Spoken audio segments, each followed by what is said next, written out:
Another day, another fundraiser. According to Karl Rove in the Wall Street Journal, the president has a history of raising money in the face of scandal.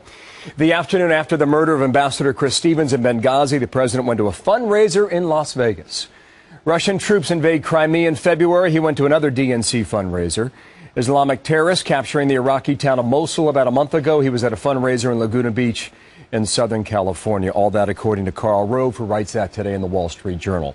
Rudy Giuliani, former mayor of New York City, is with me now in studio. And, sir, good morning to you. Presidents raise money. That's what they do, period. And, you know, I mean, with these midterms coming up, you need the money. You need the cash in the system right now to be successful. What's your take on what Rove's point is here? There's no objection to the president raising money. That, you know, that's what presidents do. That's what he should do, although he's done a lot more of it than Bush did at this stage in his presidency, maybe 100 times, 100 more incidents of it.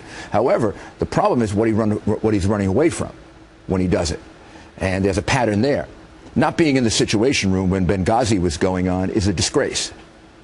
Not going to the border now violates, I would say, one of my cardinal rules of leadership, which I wrote about in my book. I was trained from the time I was an assistant U.S. attorney and carried it through. You go to the scene of the crime. You go to the scene of the problem. And in fact, as a leader, when you're going to be in charge of making all these decisions, if you go, there are a lot of things you find out that you don't find out by just having somebody tell you about it, because people tell you what they see, not what you want, what you have to see.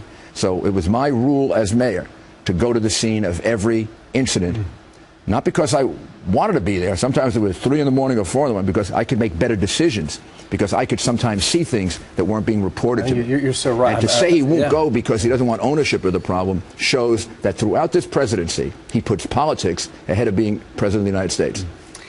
As a reporter, it's the same thing. I mean, you go there and you put your eyes and your ears on it, you have an entirely different understanding. You get an idea of how big. I used to tell people about September 11 when I would bring them to ground zero. I remember President Bush, when he came, first thing he said is, "Oh my goodness, how vast is it?" When you saw it on television, it looked this big. When you walked through it, you realized how big this problem of recovery was going to be, because it was this big.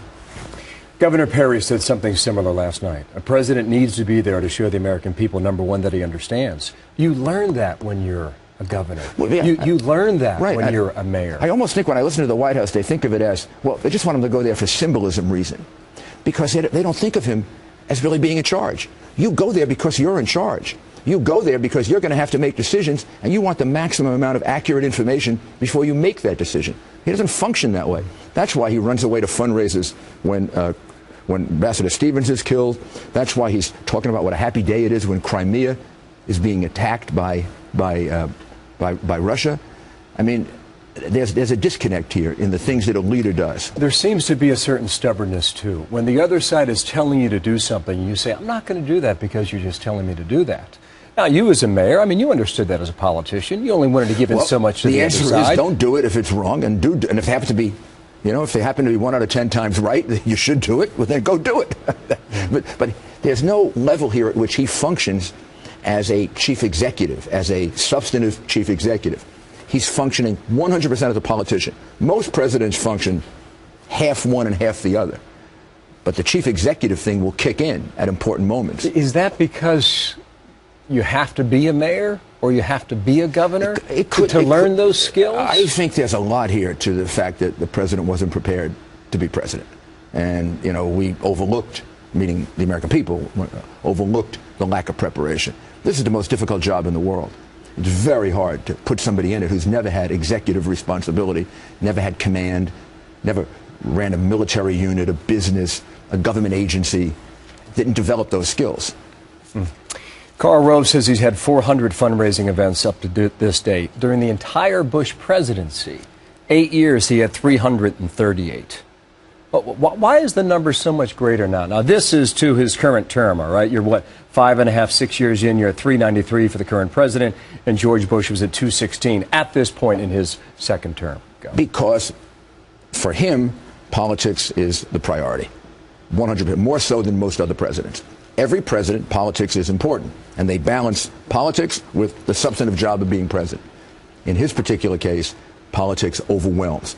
That's the whole story of Benghazi, to tell you the truth. I mean, the whole story of Benghazi is they had a political narrative about what was going on in Libya. The facts on the ground contradicted that political narrative dramatically, could have hurt their re-election chances, and they covered it up because politics overwhelms substantive reality. And you can see it throughout. You can see it throughout the void that he has left, the tremendous void that he's left in Iraq, the void that he left in Syria with all the red lines and the should have acted earlier, the void that he seems to be starting to leave in Afghanistan. We may have the same situation in Afghanistan that we have in Syria, that we're about to have in Iraq. A country split in half because America is so anxious to pull out. We announced we're pulling out 3 years before. What do you think these people do when we announce we're going to pull out? They go run for the hills. They go make their own alliances. Everybody told him this. He wouldn't listen. They circle the calendar, and they have done that here. Thank you, Mayor. Thank you very much with us here in studio. Nice to see you again. Thank you.